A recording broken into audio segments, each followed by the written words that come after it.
Il était une fois dans une sombre forêt, un petit chaperon rouge et un loup. Le loup dit au chaperon rouge: oh, petit chaperon, comme tu as de grandes dents. Et le chaperon lui répondit: mais c'est pour mieux te manger, mon loulou. Est-ce que ça se voit que je m'éclate à tourner cette vidéo ou pas? Ça vous dit qu'on mette un peu de lumière? Bonsoir et bienvenue dans le monde de l'animation pour une soirée horrifique pleine d'effroi.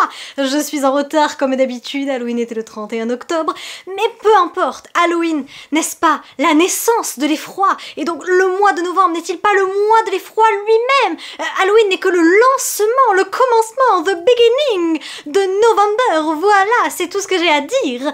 Et donc, eh bien, pour cette vidéo, j'ai sélectionné 4 films horrifiques parmi la sélection de films que vous m'avez proposé. Il y avait de tout, du sombre, du dark, de l'horreur, bref, de quoi passer une très bonne soirée et un très bon mois de novembre. Et oui, ils ressortent même Coraline au cinéma pour une édition exclusive le 6 novembre. Vous voyez bien, le mois de novembre, c'est le mois de l'effroi.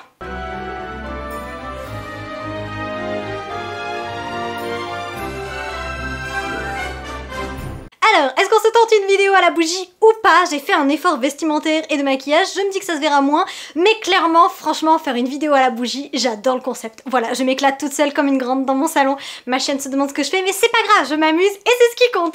Donc, pour les 4 films que je vais vous présenter, eh bien, il y en a un que j'ai pas vu, mais les autres, je les ai vus. Oui, je sais, c'est une honte, je ne connais pas tous les films d'horreur, d'animation, c'est scandaleux, y a pas de mots là. Le premier film qui est beaucoup revenu, sans surprise, c'est celui de Coraline. Vous savez la mistinguette avec les boutons et les neneuils, voilà.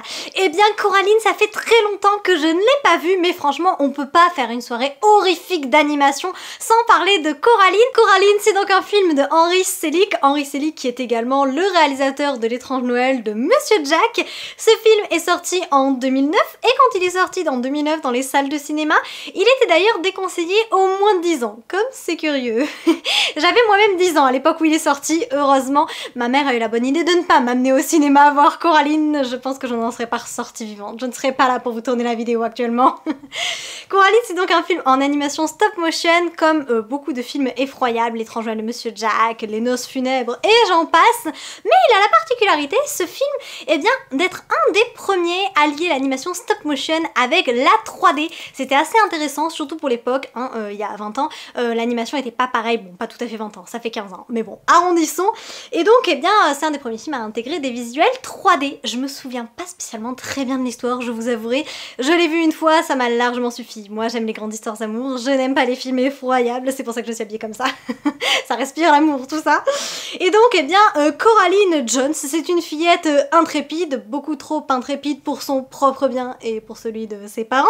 Et donc, eh bien, elle va emménager dans une étrange maison. Voilà, dans une étrange maison qui est pleine de bougies. Pas du tout, pleine de boutons. Et donc Coraline, pour tromper son ennui, elle va traverser une porte, une mystérieuse porte qui se trouve comme ça dans la maison, et elle va pénétrer dans un univers parallèle, enchanteur, magique, mirifique, fantastique, où ses parents sont absolument parfaits, où toute sa vie est idyllique. Une vie certes idyllique, mais une vie pleine de boutons. Voilà, vous avez compris. Et donc, dans ce monde absolument merveilleux que Coraline, eh bien, n'a plus envie de quitter, elle va se rendre compte que parfois les apparences peuvent se révéler trompeuses et que finalement, eh bien, elle était pas si mal dans cette nouvelle maison, même si ses parents n'étaient pas parfaits, ils étaient peut-être moins imparfaits que ses nouveaux parents. Voilà. Donc, franchement, une soirée avec Coraline, c'est une soirée horreur garantie. Attention, ne mettez pas les tout petits devant, au risque de faire nuit blanche vous aussi. Le deuxième film effroyable à regarder, qui est le moins effroyable de la liste. Là, nous faisons une petite pause carrément cocooning au point où nous en sommes. Il s'agit de La Nuit d'Orion, parce que vous avez été plusieurs à me le noter, donc je me suis dit que ça pouvait être sympa d'en reparler. J'ai fait une vidéo dessus, la miniature va bien avec le thème. Au début de l'année, j'ai pas aimé. Voilà, tout simplement, mais bon, apparemment, il y a un certain nombre d'entre vous qui ont aimé, donc allons-y, parlons-en. La Nuit d'Orion, c'est donc un film DreamWorks Netflix, sorti au début de l'année sur la plateforme.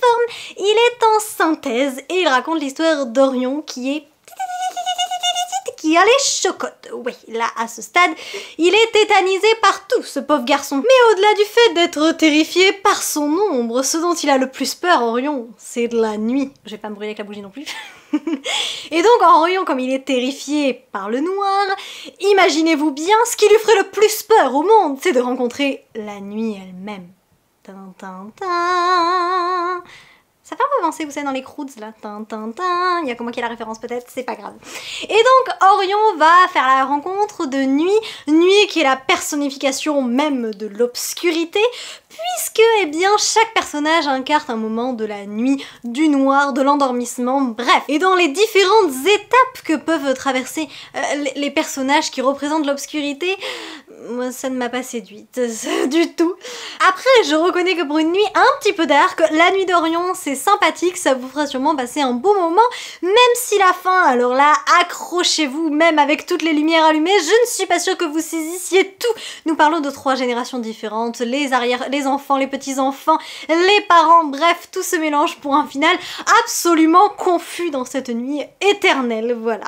Si vous voulez un petit peu changer des films d'horreur d'habitude, regardez La Nuit d'Orion, vous ne serez pas plus avancé, vous serez encore plus confus, mais sans doute un peu moins terrorisé. Pour notre 3e film d'horreur, et là il est carrément classé en film d'horreur, alors écoutez, ça devrait mettre en film d'horreur, honte à moi, je ne l'ai jamais vu, il s'agit de Monster House, qui est sorti en 2006, j'avais 7 ans, vous voyez, c'est peut-être normal que je ne l'ai pas vu, et clairement j'ai pas rattrapé mon retard ensuite, hein. Voilà, ça m'avait pas plus convaincu que ça, c'est un film de Jill Kennan, et là pour le coup, bah, il est en synthèse, et je vais vous lire un petit peu le résumé, je crois qu'il y a une partie d'ailleurs qui est en 3D, et c'est un des rares films qui, comme le Pôle Express, avait connu, vous savez, ce début de la 3D, et bien qui avait connu une sortie un petit peu spécifique dans les salles de cinéma adaptées, et donc c'était assez novateur pour l'époque.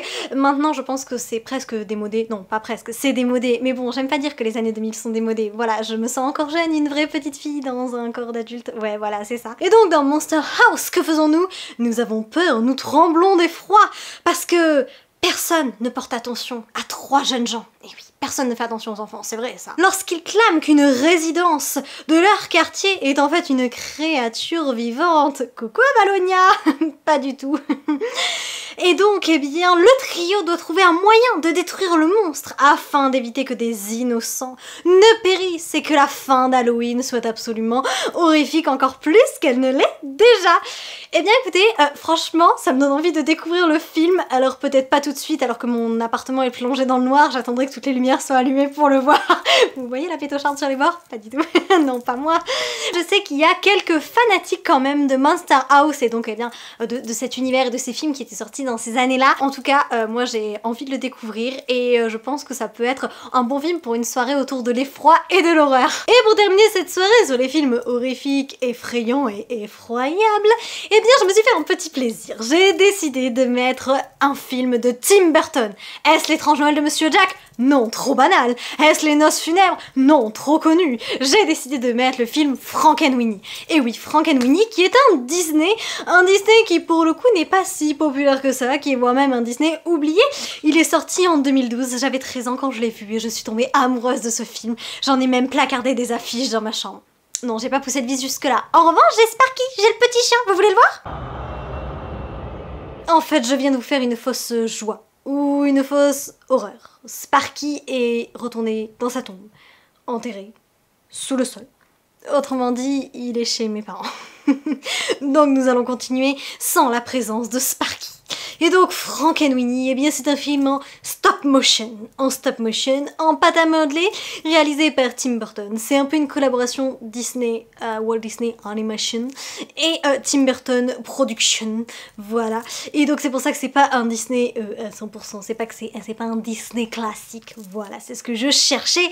Et donc Sparky, comme vous l'avez compris, c'est un chien qui est enterré. Pourquoi est-il enterré? Parce qu'il est mort. Vous me direz, c'est une bonne raison. Et donc Victor, le petit garçon, oui je sais, ils s'appellent tous Victor. Dès qu'il y a de l'horreur, de l'effroi, Victor et Victoria, Victor et Sparky.